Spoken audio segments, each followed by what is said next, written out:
নমস্কার বন্ধুরা, test and travel with শর্মির চ্যানেলে সকলকে স্বাগতম। আজকের আমাদের এপিসোডে জামাই ষষ্ঠী স্পেশাল একটি রেসিপি।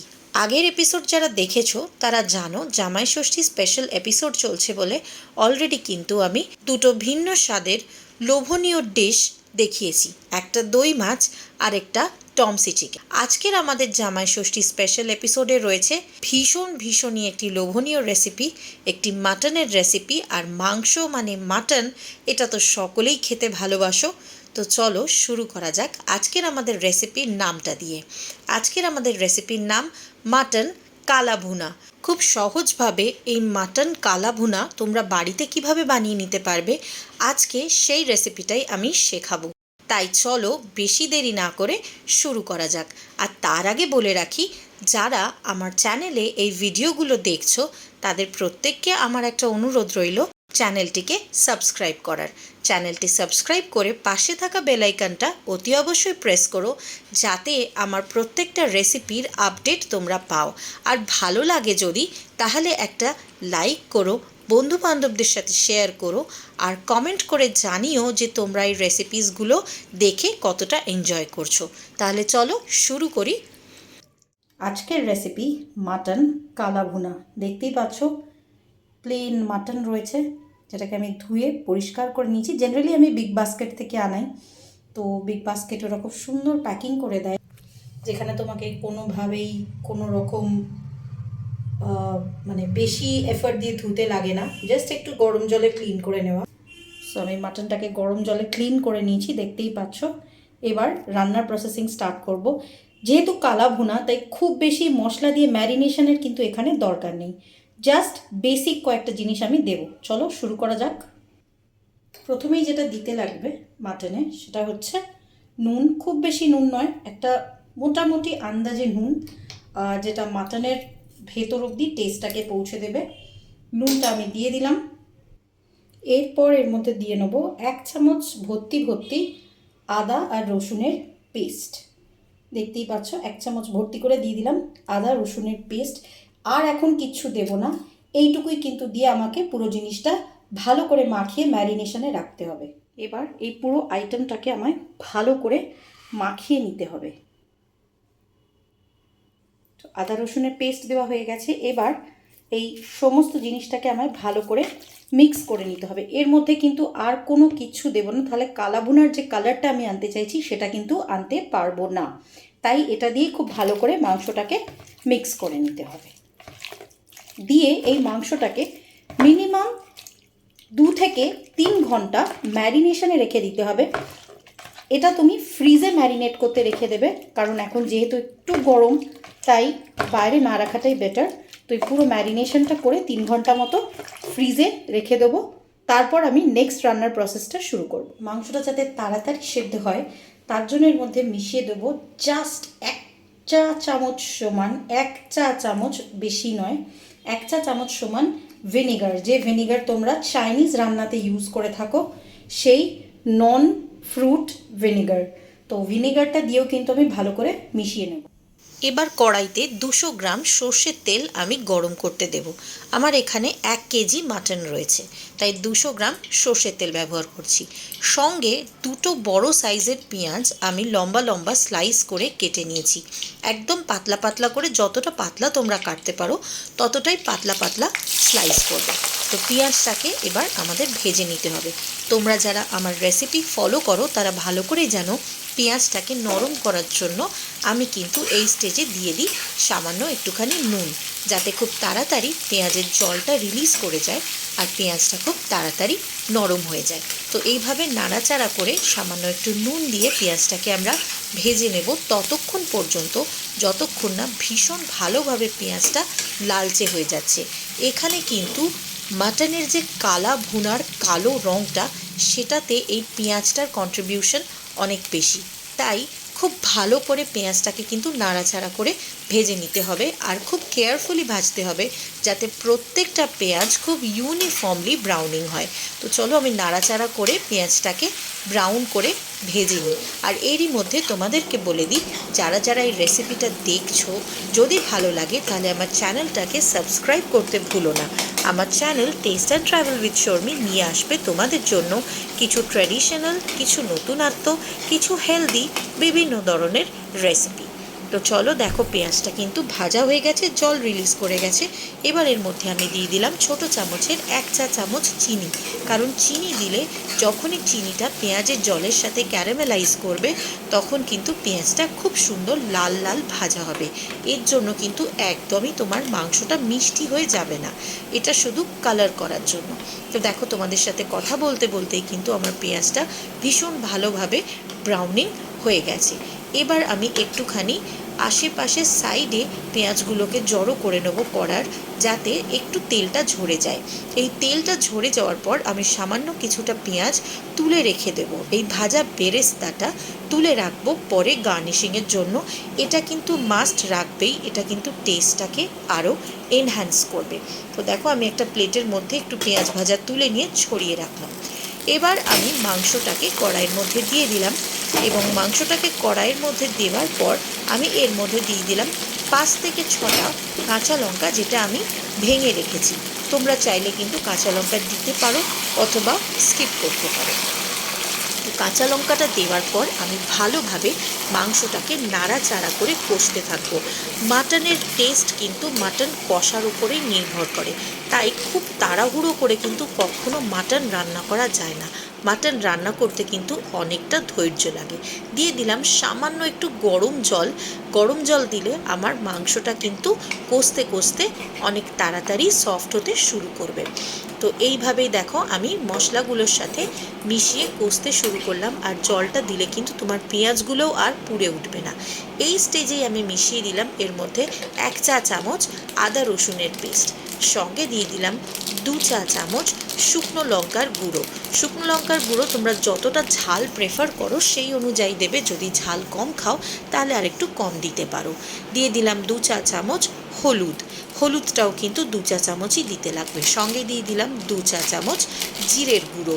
2 চা চামচ জিরের গুঁড়ো দেওয়ার পর এর মধ্যে দিয়ে দিচ্ছি ছোট চামচের 1 চা চামচ শাহি গরম মশলা, তার সাথে দিয়ে দিলাম 2 চা চামচ কাশ্মীরি লঙ্কার গুঁড়ো। এই সমস্ত মশলাগুলো দেওয়ার পরে আমি কিন্তু এর ওপর দিয়ে দিচ্ছি আরও 1 চা চামচ নুন, যাতে মাংসটা তাড়াতাড়ি সুসিদ্ধ হতে শুরু করে। আর একটা সিক্রেট ইনগ্রিডিয়েন্টস যেটা দিয়ে দিলাম সেটা হচ্ছে 1 চিমটে হিং। যে হিং তোমরা আলুর দমে ব্যবহার করো সেই হিং, তবেই কিন্তু কালাভুনার টেস্টটা একদম হোটেলের মতো বা রেস্টুরেন্টের মতোই খেতে হবে। তো এই সমস্ত কিছু মশলা দেওয়ার পরে আমি ভালো করে মাংসটাকে কষিয়ে নেব। ফ্লেমটা কিন্তু সবসময় লো টু মিডিয়াম রাখবে, হাই ফ্লেমে কিন্তু কখনো মাটনটাকে কষাবে না, তাহলে কিন্তু মাংসের সঙ্গে যে মশলাগুলো আছে বা পেঁয়াজ আছে সেগুলো পুড়ে যেতে শুরু করবে, যেহেতু আমি খুব কম জল দিয়ে মাংসটাকে কষাচ্ছি। তো এইভাবেই আমি আস্তে আস্তে মাংসটাকে কষিয়ে নিতে শুরু করব। তোমাদের যদি এই রেসিপিটা দেখে ভালো লাগে, আর যদি মনে করো যে এই চ্যানেলটাকে সাবস্ক্রাইব করলে তোমরা এরকমই আরও সুন্দর সুন্দর রেসিপিস পাবে, তাহলে অতি অবশ্যই চ্যানেলটাকে সাবস্ক্রাইব করে নিও।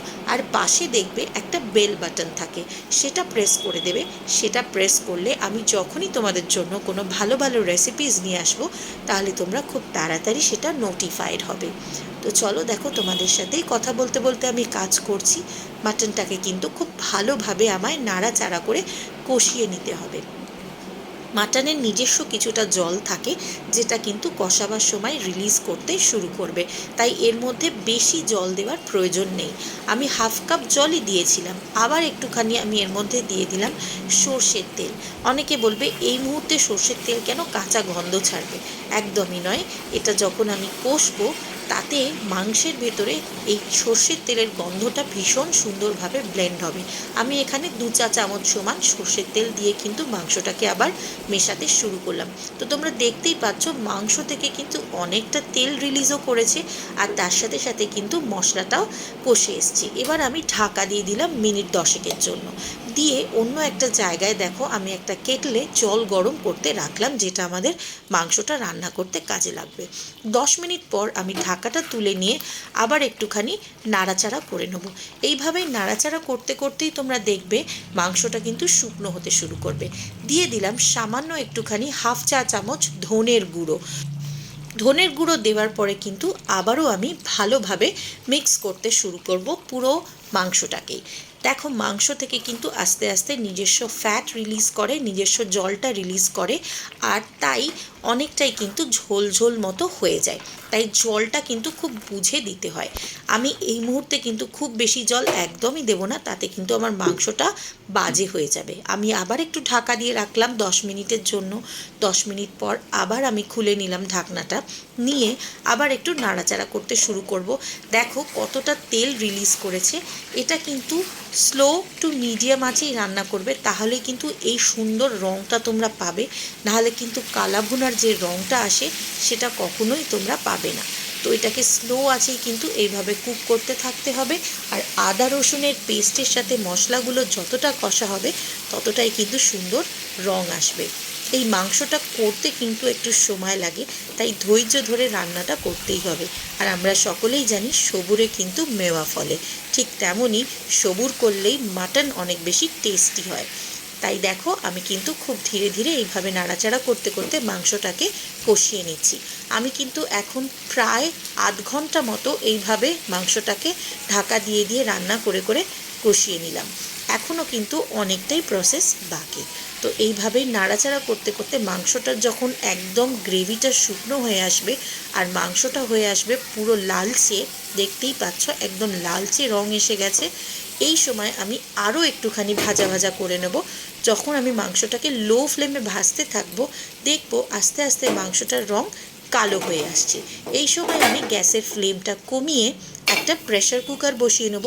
প্রেশার কুকারটাকে প্রুফ করার জন্য আমি 1/2 চা চামচ মতো সর্ষের তেল দিয়ে দিলাম, যাতে মাংসটা যখন আমি সিদ্ধ করতে দেব নিচে লেগে না যায়।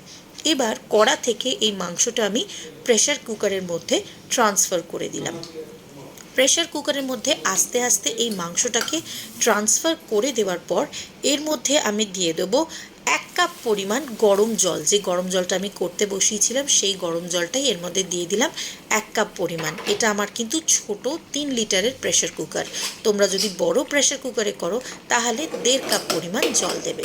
দেওয়ার পরে আর কি প্রেশার কুকারটাকে আমি সিল করে দিলাম, দিয়ে প্রায় 5 থেকে 6টা আমি সিটি উঠতে দেবো।